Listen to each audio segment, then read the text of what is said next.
Her in-laws strung her up under a church oak, not to kill her, but to steal her land and call it God's will. The shovel hit wet ground with a hollow thud.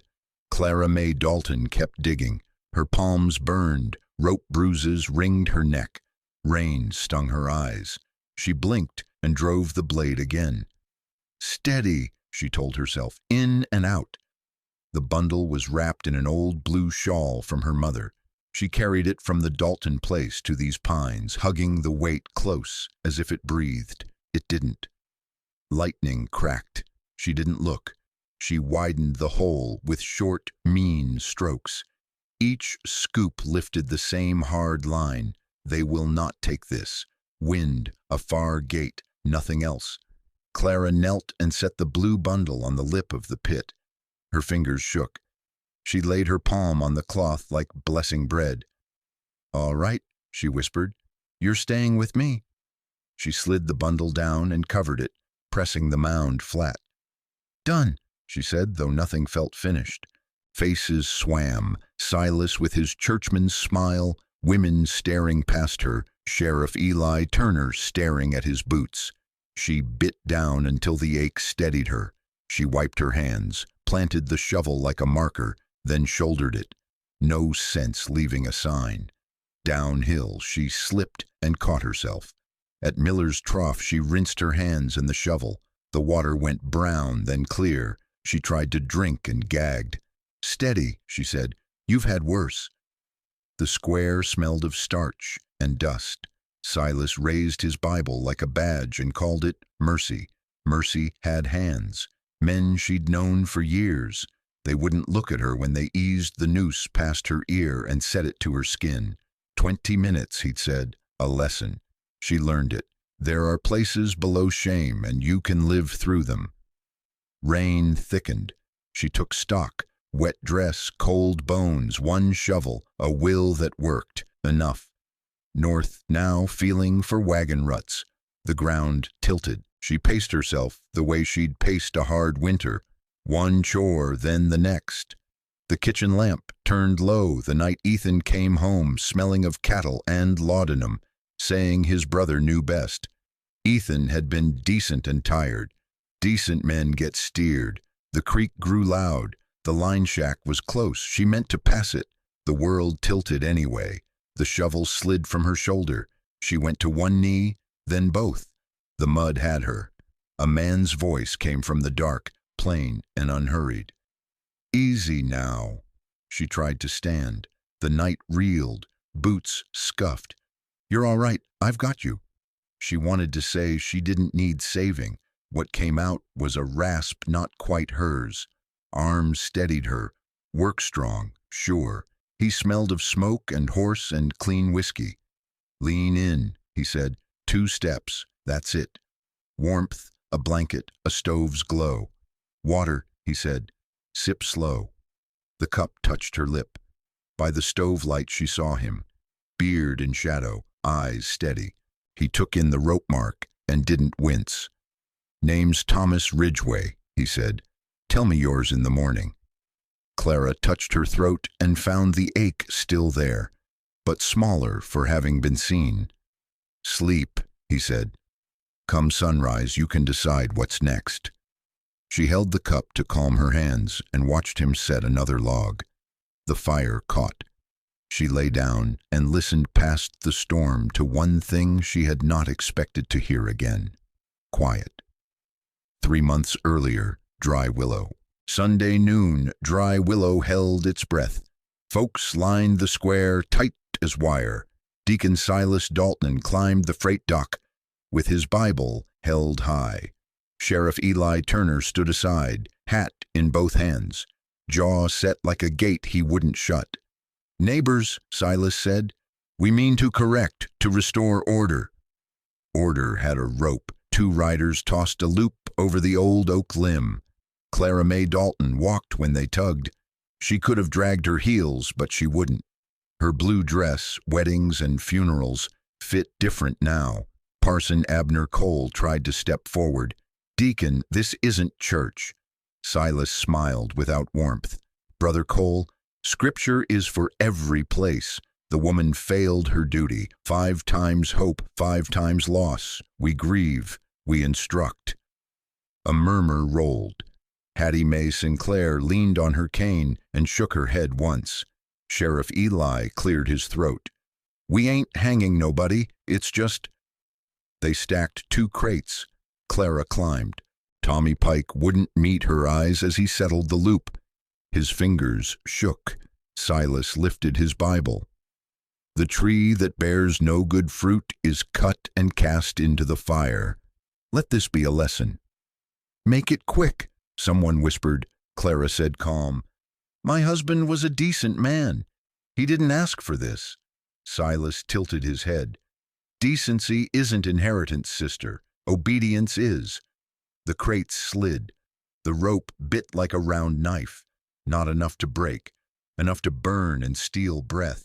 Her toes scraped splinters, then found a sliver of edge. The world narrowed. The bite, the drum of blood, the hemp smell.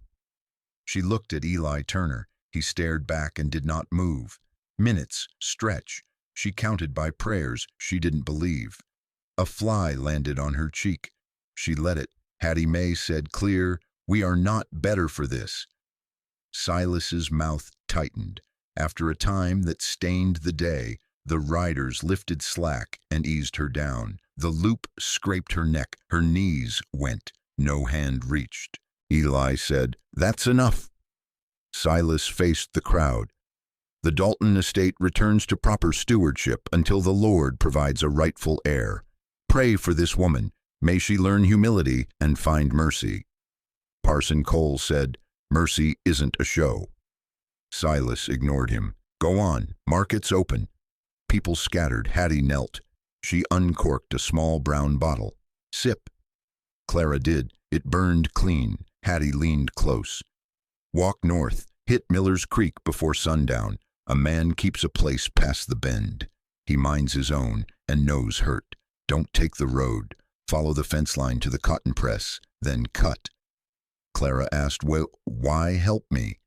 Because a town forgets kindness fast and remembers cruelty forever, Hattie said. Somebody's got to balance the books. Eli lingered, then stepped up like he'd found courage in a coat pocket. Law's satisfied, he said. There'll be a hearing on the deed.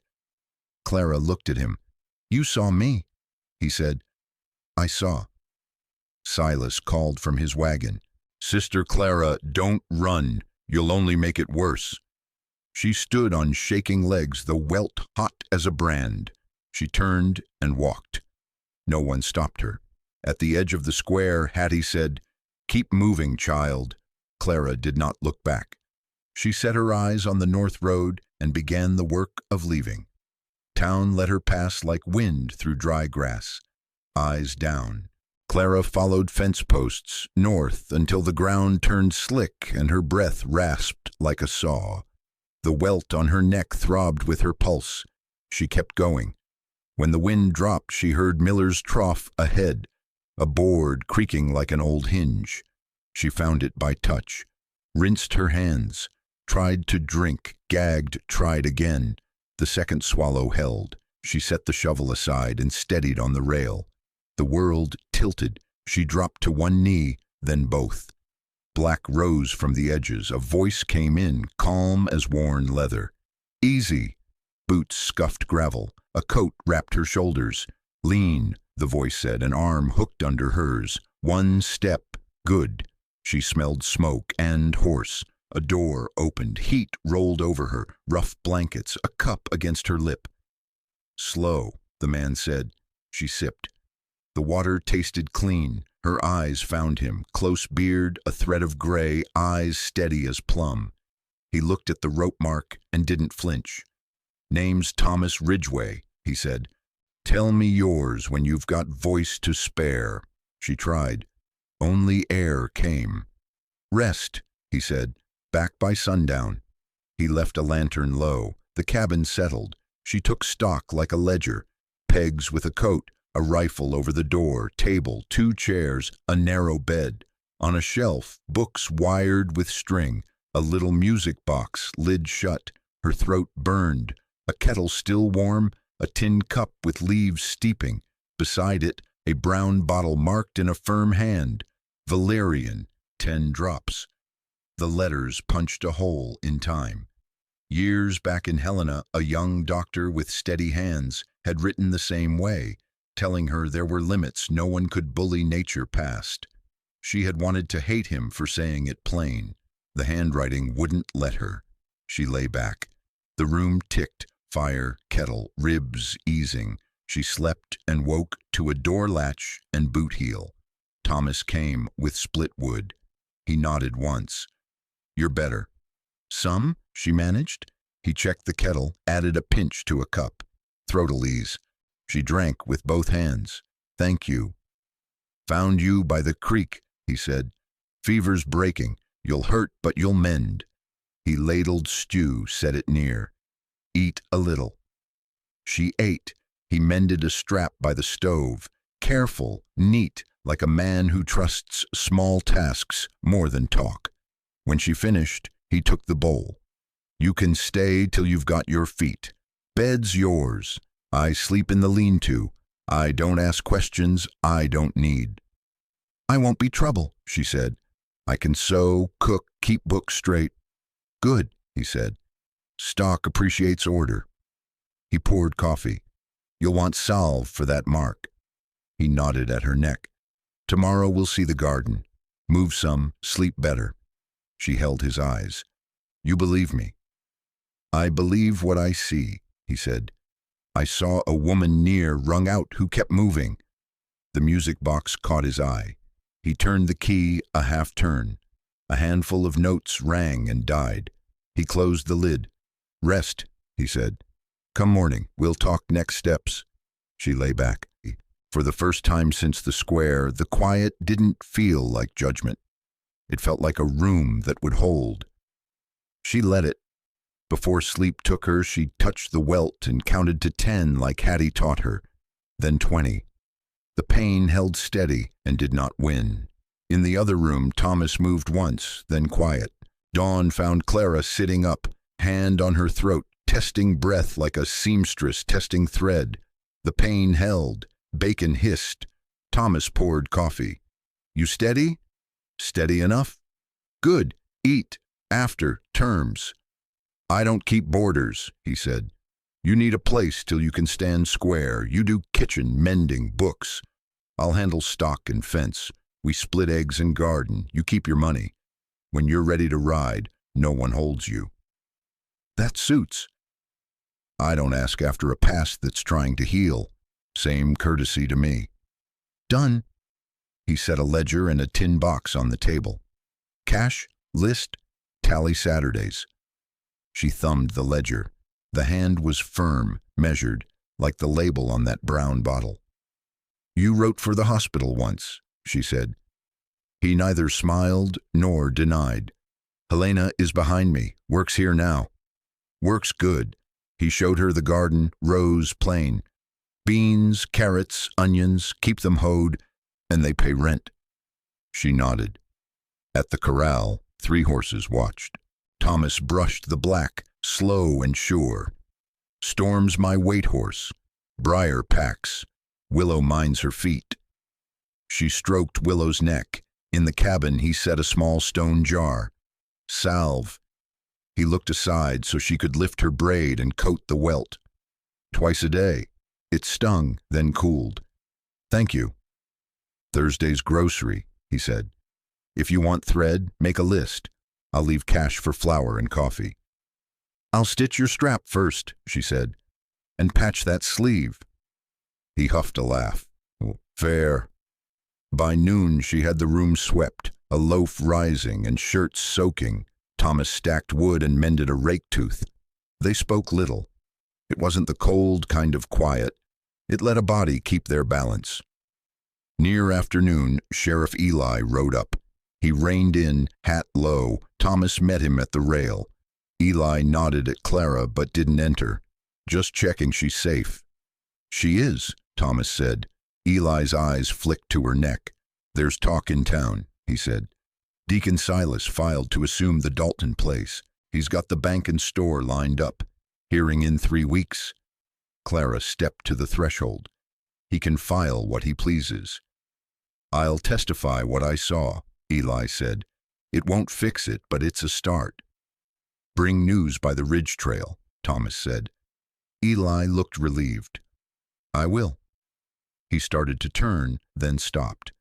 One more thing. Folks say you took herbs from Silas's lot for carrying. You still got any? No. If you find a scrap, keep it. He tipped his hat.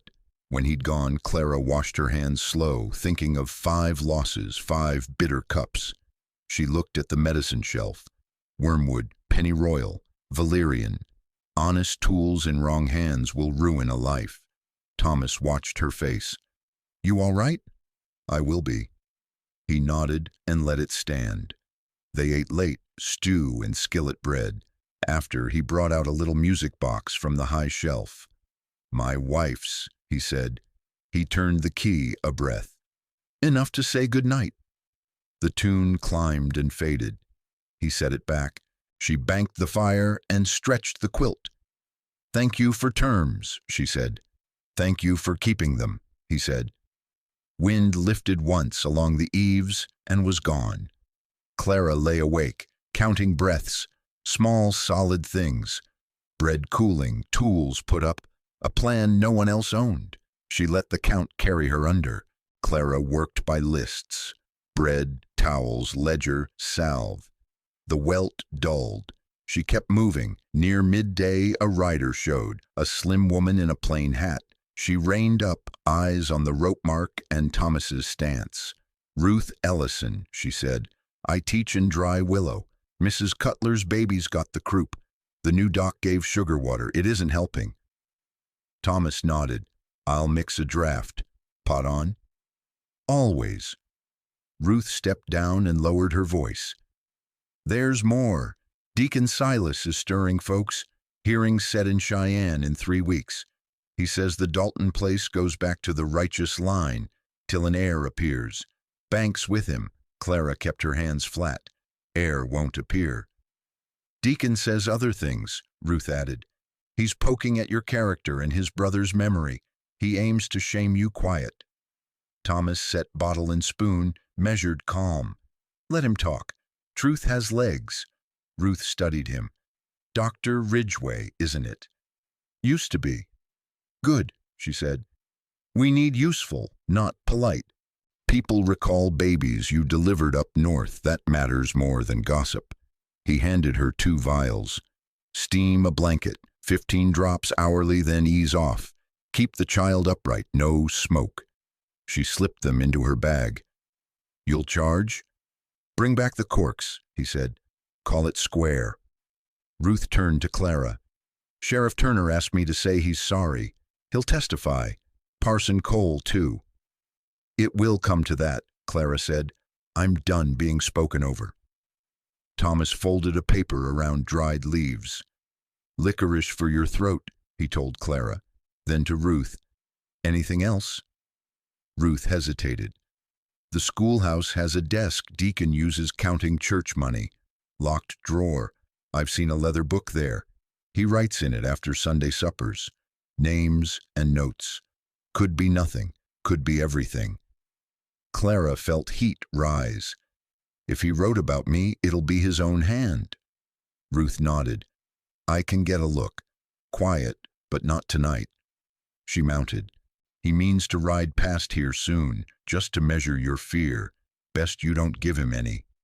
Clara met her gaze. He's had enough of mine.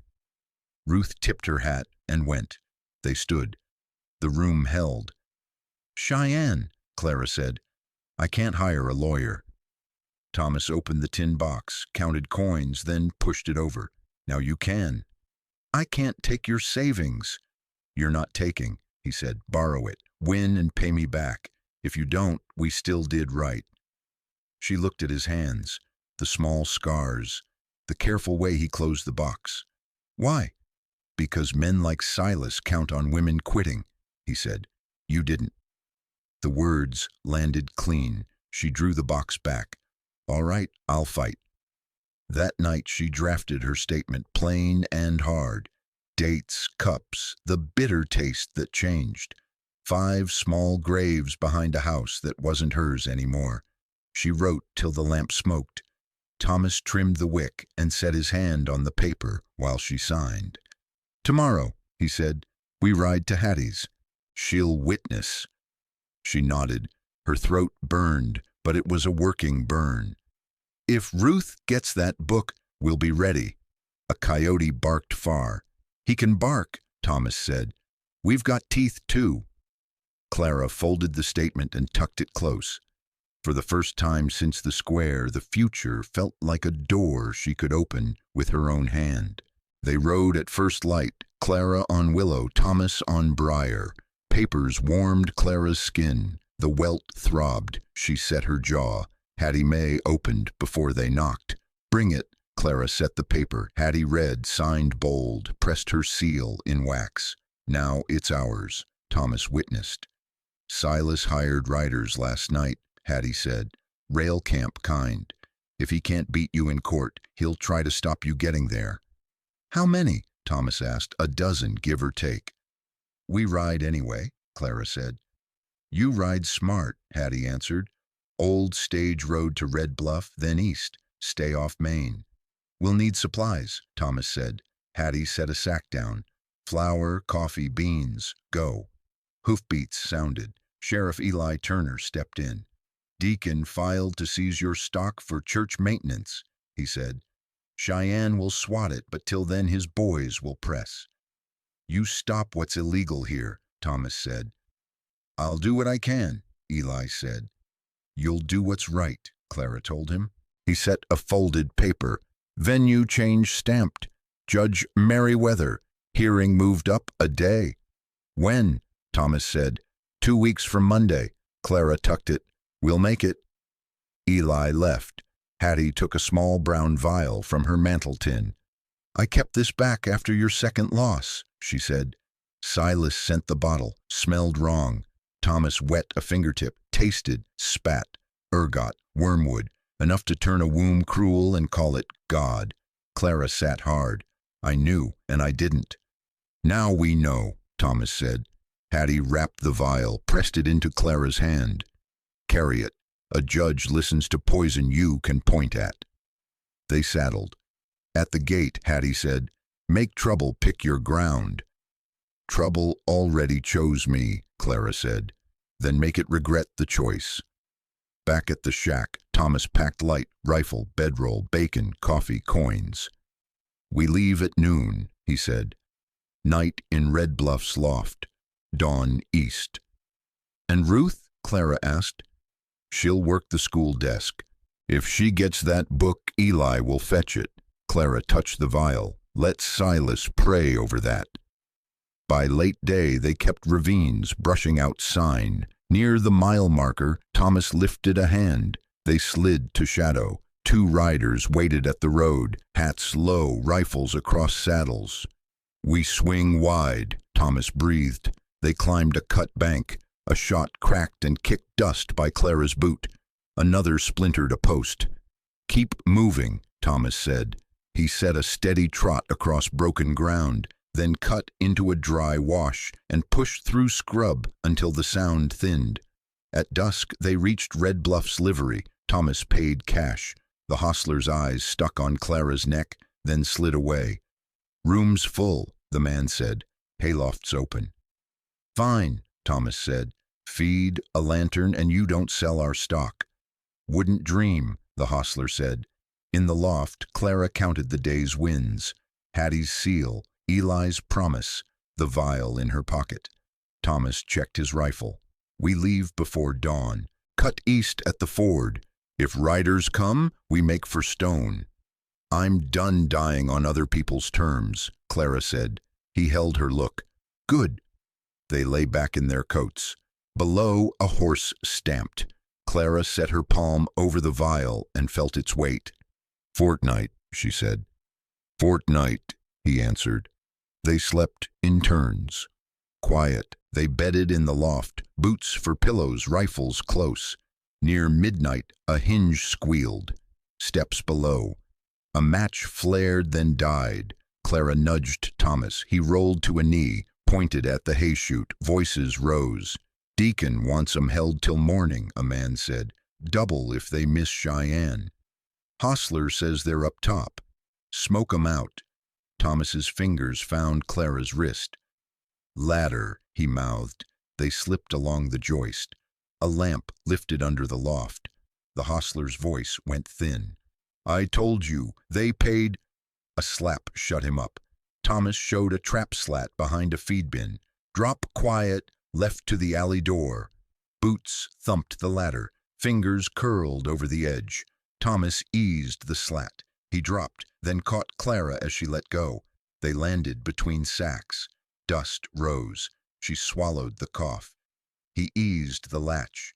Stuck. He leaned his shoulder. Wood gave. A girl stepped from shadow with a rope halter, red hair under a boy's cap. "Annie Joe," she said. "They'll fire the loft. Go." "Why help us?" Clara asked. "Deacon told my aunt to ship me off when my baby didn't come right," she said. "He preached. I lived it." Thomas pressed a coin. She shoved it back. "Pay me by leaving." They ran the lean-to. Thomas tossed saddles fast. Clara cinched Willow tight. Briar stamped. Storm took the bit and waited. A shout. Orange licked the loft door. Annie Joe slapped the hostler's mare into the street. Men swore and broke rank. "Now," Thomas said. They cut behind the smithy. Two shadows rose with rifles. Thomas fired. A hat flew. A bullet tore canvas by Clara's knee. She kept low and rode. A freight wagon blocked the back lane. Thomas jumped down, yanked the pin. The rear slid an inch. Enough. They scraped through, stirrups clanging. Shouts closed behind. "East Ford," he called. Shots snapped. Heat kissed his sleeve. He grunted and stayed up. Beyond town, he angled into a drainage, then off. They didn't stop until the noise thinned. He swung down. A shallow groove striped his arm. Clara ripped her hem, wet it, wrapped him. "You steady?" "Steady enough?" "You shoot?" "I can point." They listened. No hoofs, close. "We owe that girl," he said. "We pay it forward," Clara answered. They moved, not fast, but steady. At a plank bridge they dropped to the creek bed, walked upstream to wash their sign, came out by a cattle gate and set east. Red Bluff fell behind. "Judge Merriweather," Thomas said. "He'll weigh proof, not sermons." "I've got proof," Clara said, touching the wrapped vial, "and I've got a voice." He nodded. "Ruth will chase that ledger. If she pulls it, we hammer Silas with his own ink." "Silas treats God like a tool," she said. "He'll learn God's got ears." They rode till the stock blew, then slid into a cut where wind wouldn't carry talk. Thomas built a thumb-sized fire under a kettle lid, cold beans and hot coffee. Clara took first watch, back to rock, rifle on her knees. Thomas slept on his good side. She kept her eyes on the dark, not the past. Every scrape asked a question. She let it pass. When it was time, she touched his boot. "My turn," he murmured. "Cheyenne," she said. "Cheyenne," he answered, and sat up into the dark like a man who'd decided to keep going no matter who said stop. Ruth Ellison waited till choir practice emptied. She carried a slate, a nub of chalk, and a key she'd filed by guess. Inside she wrote fake sums where a snoop could see, then went to Deacon Silas's desk. First drawer slid, second stuck, the third hit a false panel. She eased a knife in and lifted. A leather journal lay tight as a secret. Pages showed neat lines. HB treatment, decrease, added wormwood. Dates, notes on order, loans, names, amounts, who owed him, who feared him. Boards creaked. Ruth slid the book under her blouse, settled the panel, wiped prints, scratched more chalk. The latch clicked. Sheriff Eli Turner stepped in, hat off, Parson Cole behind him. Ruth let them see the shape under her bodice. Eli's jaw set. "Walk," he breathed. "Cole will stall." At the jail, Ruth set the book on the desk. Eli riffled, swore under breath. "Copies," Ruth said. One to Cheyenne, one to Helena.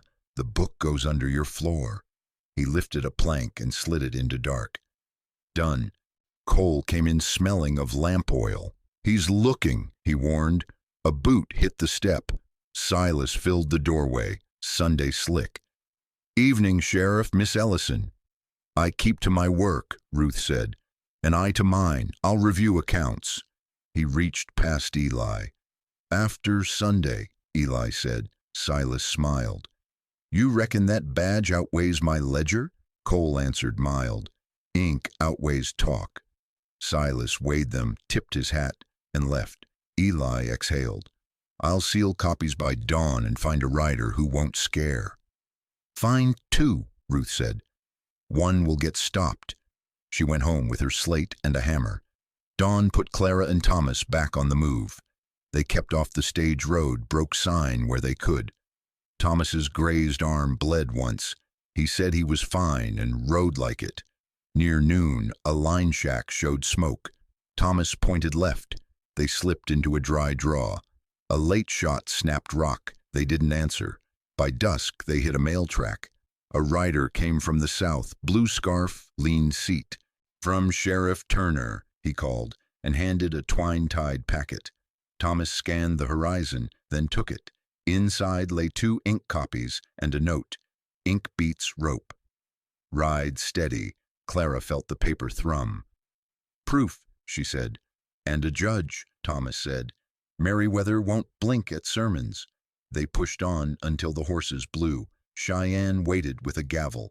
So did Silas and the men he rented. Night found them in a wash.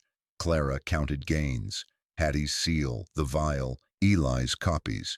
Thomas split a biscuit. Sleep first watch, he said. You bled. I'm steady. She laid the packet under her coat and the vial against her ribs. Past midnight, Thomas murmured, Rider north.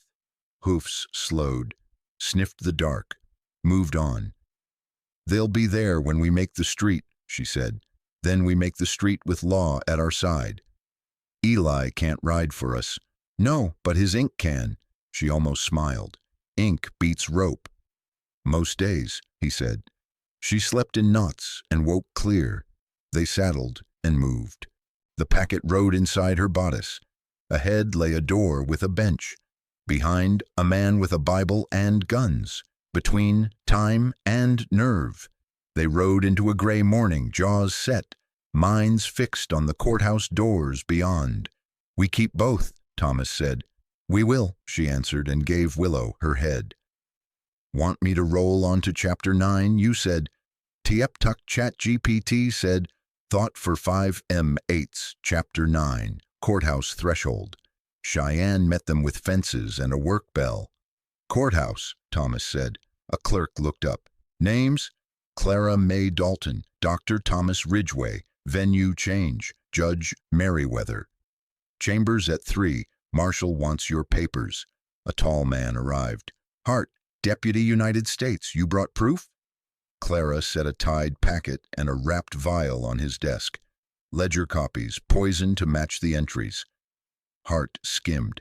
Ergot and Wormwood, dates line up. She nodded. Originals in my safe, rooms at the Montana house. I'll bring you back. Silas hired guns. Inside my line, he plays law. Thomas took 2 end rooms. Hart posted men at stairs and alley. 3 o'clock. They tried to eat. Thomas bled through. Clara wrapped him tight.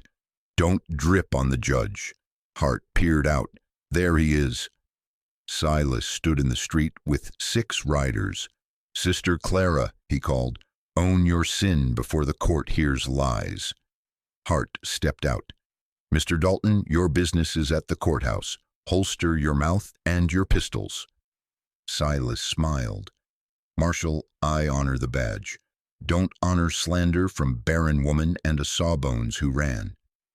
Thomas came beside Hart. Echo that inside. Men shifted at Silas's shoulder. Hart didn't blink. Streets closed. Back up. Silas spread his hands to the watchers.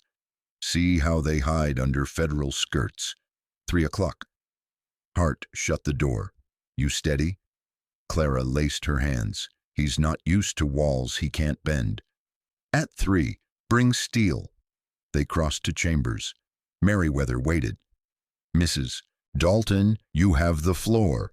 Clara spoke plain. Cups, bitter taste that changed. 5 graves, the rope. Ledger ink that matched Silas's hand. Vial that matched the notes. Merriweather tapped the copy. Original?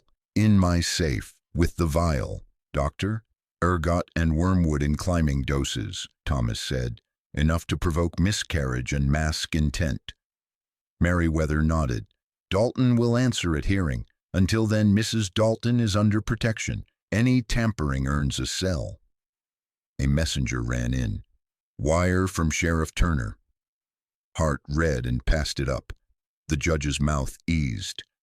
School ledger sits with law. We'll hear this in 3 days. Keep tempers tied. The judge signed an order and slid it across. Hart tucked it in his coat. Gives me teeth, he said. If Dalton breathes wrong, I bite. Clara felt the floor steady. Again, on the steps, Silas waited again, smiling like a knife. Hart led them past. A rider muttered, Boys don't need widows preaching. Clara turned. Boys become men when they quit doing what cowards tell them, and walked on. Hart left a man by their door. If he crowds, he goes in cuffs. Clara set Hart's card beside Ruth's copy and Hattie's seal. Silas talks loud, ink talks longer. Thomas covered her hand. We got here. We did. 3 days to a bench and sworn words. Thomas changed the bandage. You'll get your land back. Land's not half of it, Clara said. I want truth out loud. Then that's what we'll ask for. A knock. Hart's voice. Rider from Dry Willow. Clara opened. Ruth's cursive ran clean. Cole and Sheriff Turner had signed. Eli added 4 words. Ink beats rope. Ride steady. Clara breathed once. 3 days. 3. They banked the lamps and waited. The Montana house held steady under Hart's watch, but word slithered. Near noon, a lawyer with city boots and a greased smile tipped his hat to Clara in the lobby. Mrs. Dalton, I represent your brother-in-law. Confession cures most ills. Sign a statement that the losses were God's will, and Silas will grant you an allowance. Quiet life, no more fuss. Clara looked him over. Keep your paper. Thomas stepped beside her. You're done. The man shrugged. 3 days can be long. Think on comfort. Hart came off the stairs. Anyone sells you peace cheap is selling you downriver. We'll double posts tonight. Afternoon dragged. Thomas dozed. Clara wrote what she would say first. Names, dates, the taste of the cup, the rope's bite. She read it. Thomas said, That's steel. Dusk brought a boy with a broom who lingered too close to their door. Hart frisked him and found a folded map. Alleys, hotel, courthouse, marks like teeth. Where did you get this? Man paid me to slide it under her door. Hart waved the clerk over. Send for the night marshal. Post eyes on the roof. Midnight, smoke bled under the hall door. Someone yelled fire. Stay put, Hart ordered. He opened the transom, sniffed. Lamp oil in the stairwell, not the kitchen. Shouts rose below. Bucket line. A window latch scraped next room. Clara pointed. Thomas lifted his pistol and moved. He went through the shared washroom. A man in a slicker was half in the window, foot feeling for the carpet. Thomas grabbed the ankle, yanked, and drove him flat. The slicker swung a knife. Thomas took it on his sleeve and hit him twice. Short. The man sagged. Clara cut a cord on the fellow's arm. A hook fell. He meant to fish the packet. Hart dragged him into the hall. Name. No answer. Hart clapped irons, rolled the man, and found a leather tag from a Red Bluff freight outfit. Arson and tampering, Hart said. That'll do. Downstairs, the blaze died quick once the marshal wet the banister. He split the watch. We walk you to court by the freight alley and the back stair through the post office. He expects Maine. He won't get it. Near 3, footsteps paused outside. A woman's voice, clipped and brave. "It's Ruth." Hart cracked the door, then waved her in. She looked road-spent and wired tight. "I rode night to be sworn. Cole's right behind me with Hattie. Sheriff Turner sends this." She handed Hart a sealed note. He read, smiled without teeth. "Dalton tried to pull his money. Bank froze it at my wire. He'll be short on hire." Ruth sat, hands shaking. "He said from the pulpit you bewitched the town, Clara." Folks stared like it was catching. Then Hattie stood and told the room what poison smells like. "You could have heard a pin." Clara squeezed her hand. "You did brave." "Scared brave," Ruth said. Hart nodded at the window. "Sleep if you can. Sun's our friend." Thomas changed his bandage and looked at Clara. "We're close." "We finish," she said. He took her hand. "You're not alone." They sat until the depot bell marked day. Hart buttoned his coat, checked his watch, and grinned like a wolf that had counted the flock. Clara tucked the packet, felt its edge like a spine. Thomas checked the vial, nodded, slid it close to her heart. Time to walk. Hart took them up the post office stair and straight into court. "Eyes front," he said. Judge Merriweather rapped once. "Mrs. Dalton." Clara stood. "My husband died in a stampede.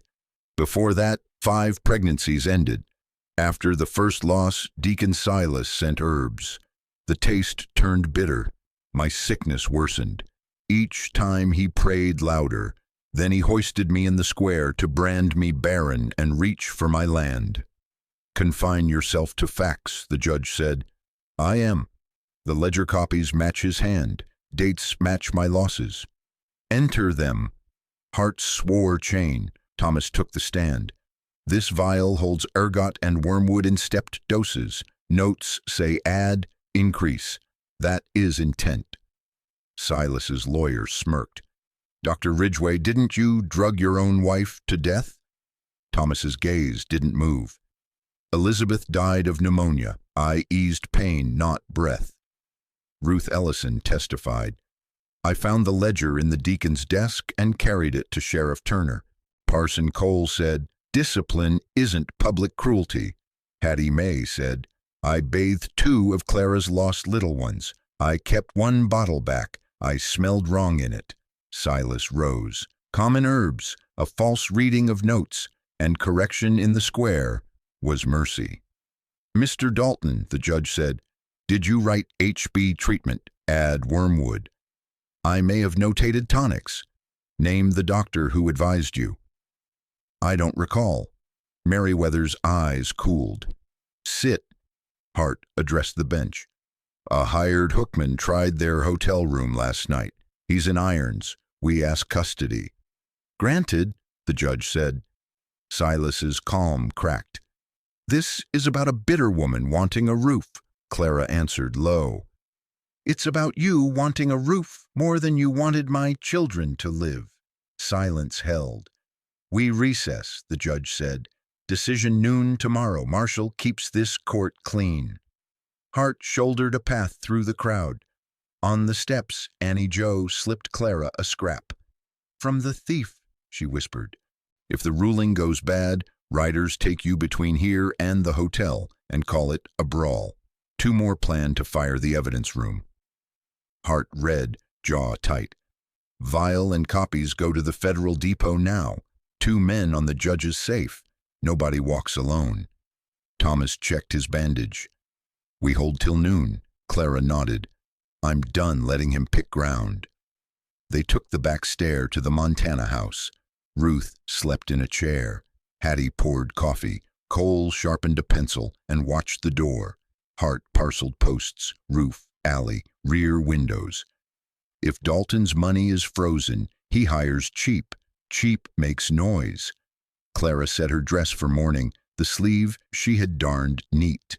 She lined up Ruth's copy and Hattie's seal beside Hart's card. She touched the wrapped vial once, then let Hart carry it away. Thomas stood with her at the window. "When he spits poison tomorrow, Hear me instead. What will you say? That you're not a lesson. You're a person he tried to erase. Judges see people. Be one. I can, she said. Night held. No fire. No hook. Only boots on rounds and a kettle sigh. Ordinary sounds.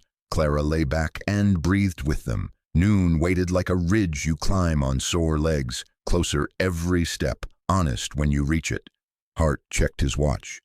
Sun up to noon, he said. Keep tight. Clara pictured the gavel. Hart woke them before sunup. Same route, he said. He checked the alley, moved them through the post office and up the rear stair. Hattie and Ruth came. Thomas carried nothing but his nerve. Clara wore the blue dress she'd saved. The room filled fast.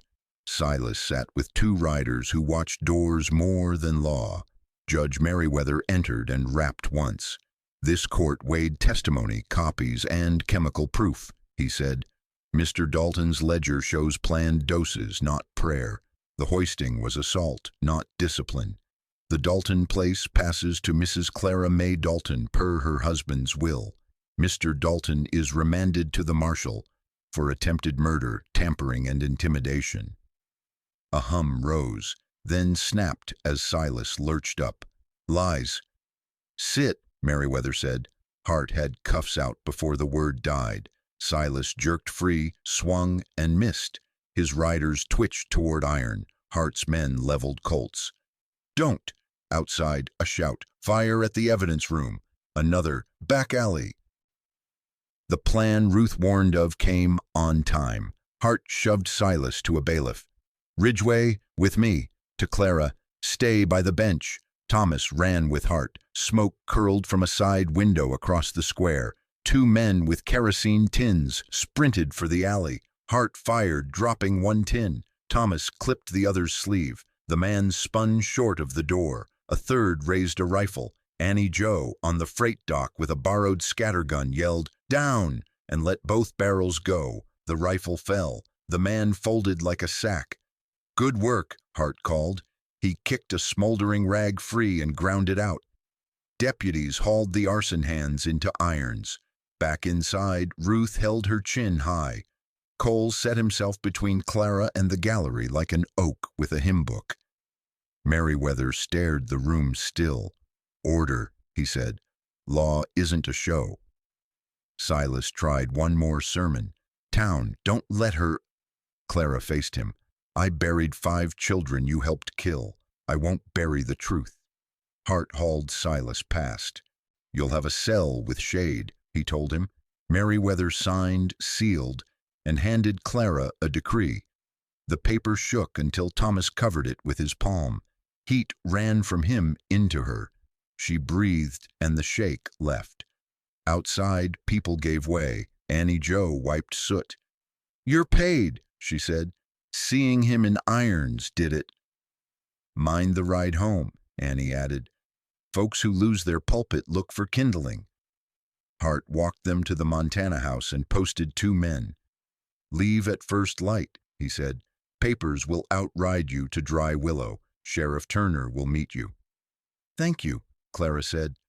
I work for the paper, Hart said. You gave it something to say. In the room, Clara set the decree beside Ruth's copy and Hattie's seal. Thomas poured coffee with his left hand. You got your land back, he said. She touched the paper. Land, yes. Time, no. But I'm done measuring myself by what's gone. We'll measure by what we plant, he said. She looked at him over the rim of the cup. Ride with me home. Home's where you ride, he said. Noon broke the spell. Night would try again. Tomorrow they would point their horses toward Dry Willow and take back a yard at a time, with law at their back and friends at their side, and the past where it belongs, in the record, not the saddle. Right. They left at first light. Hart shook hands. Freight cut to Red Bluff. Keep your heads down. Thomas's arm was bound. I can ride, he said. Clara tucked the decree close. At the mills they angled for Red Bluff. Turner meets you there, a deputy said. By noon, the road ran empty. Thomas raised 2 fingers. Stop. A glint in willow shade, a rifle sight. How many? 3, maybe 5. Silas pays loud, not smart. They slid into a drainage. A shot cracked high, another chewed dirt. Whoops, answered. Boys, not hands. I'll make noise, Thomas said. You swing wide. Steady, not brave. Steady. He tossed a rock, fired once, changed holes. Clara ghosted along the bank, slipped a fence, and came up behind the willow clump. 2 boys crouched over a crate. A third watched the road. Put the rifles down, she said. Lady. She shot the crate. Sawdust jumped. They obeyed. One bolted. Thomas stepped from brush. Colt low. The runner stopped. Names, Clara said. Dallas, Pike, Little Joe. Who sent you? Fella from the deacon's place. Said easy money. Thomas tied wrists to belts. Walk to Cheyenne and give your names to Deputy Hart. Turn south and you'll wish you hadn't. Clara kicked the crate, rope, hooks, lamp oil. Same trick, she said. Cowards don't invent. At dusk, Red Bluff, Sheriff Eli Turner waited with a new preacher. Judge held, Eli said. Silas is chained. This is Reverend Abel Price. I'll preach restitution, Price said. Preach work, Clara told him. Annie Joe brought a loaf. For the road. I'm done taking orders from that pulpit. They slept in the loft. Before dawn, the hostler eased in. A rider left this. Mrs. Dalton, Bank Board will release your stock upon decree. I was wrong to follow the deacon. I will say so in the square. Amos Beale, cashier. Eli exhaled. One less beam. At first light, they rode home. Dry willow came on tight and quiet. Clara dismounted in the square and stood where rope burned her. She held decree high. This says I own what Samuel left me, she said. It says the rope was a crime. If you spat, I remember. If you stood quiet, I remember that too. Today isn't payback, it's ground setting. Hattie Mae banged her cane. Hear her, Parson Cole said, and hear yourselves. Cashier Beale pushed through, hat crushed. I was wrong, he said. I'll say it again on Sunday. A cowhand called. Ma'am, if you keep the place, I'll work it. If you sell, I'll haul. We'll talk tomorrow, Clara said. Today, I go home. They rode the lane. The gate gave. Behind the kitchen fence, 5 small stones waited. Clara touched each and stood. Thomas gave her time. When she turned, her face was wet and steady. I'm not leaving them for him to rewrite, she said. They were never his. I'll keep the north acres, sell the rest, she said. A smaller house where light comes easy. I'll need a hand with the papers. You'll have mine, Thomas said. They stepped onto the porch. The door stuck, then opened. Clara set the decree on the table, Hattie's seal beside it, Ruth's copy above like a crossbar. Thomas filled the kettle. Plant first, weed last. She smiled. You sound like a farmer. I sound like a man who's staying. She poured 2 cups. Then let's begin. Okay. Spring came fast on the decree. Clara met Sheriff Turner and the bank board, sold the far range, kept the north acres and the creek bend. Amos Beale counted notes like they stung. Fair price, he said. Posted clean.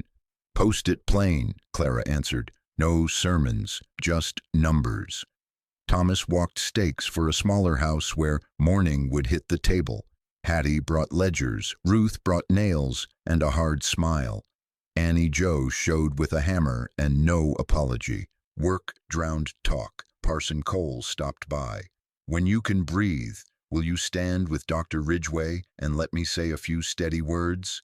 Thomas nodded. We can. 2 weeks later, they married in the yard. Cole asked 3 questions. They said yes. Hattie muttered, about time, and dabbed her eye. Eli shook hands and said, if anyone mouths off, they answer to the record. Beale stood by the gate, hat low. Annie Joe whooped once and cut the pie. Ruth hummed a hymn unbelievers can carry. no speech about forever. Rings, a kiss, and work to finish. They planted apples and cherries the next day. Thomas dug, Clara set, heel firm, palm sure. Mercy, she said, for what kept us from quitting, he said, tying twine. The Dalton brand came off the end post. Clara cut a plain C with her pocket knife. Above the table she hung Hattie's red seal, Ruth's copy, Hart's card, and the judge's decree. The rope scar faded to a pale line. She didn't cover it. A letter came from the territorial jail, Silas, full of verse and grievance. Clara read 2 lines and fed the stove.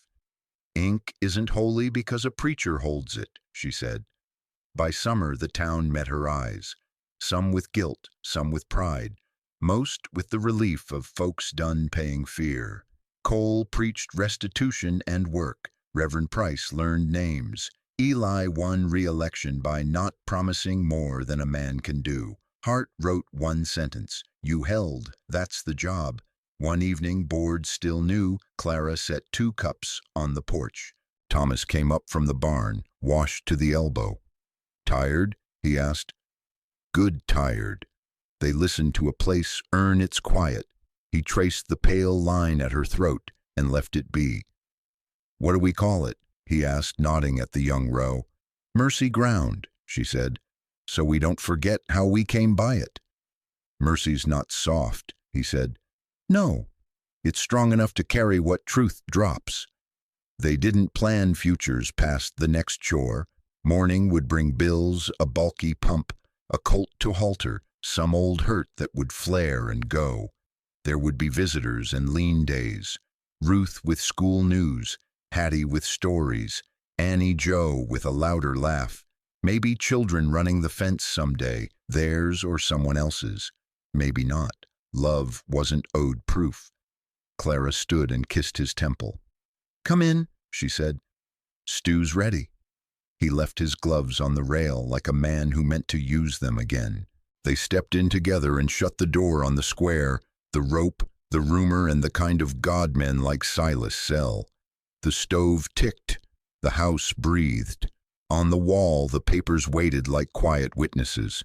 Outside, Mercy ground held, not because the earth was kinder than before, but because 2 stubborn souls had decided to tend it and each other day by day without yield to fear. That was enough, and it was everything. Some scars never leave, but on the frontier folks learn to live with them, not under them. Clara and Thomas didn't chase legends or riches, just a patch of ground they could call their own, a place where mercy was stronger than fear. Maybe that's all any of us really need. A hand beside us and soil worth tending. What do you think? Can mercy change a hard land, or does the land change us? I'd love to hear your thoughts down below.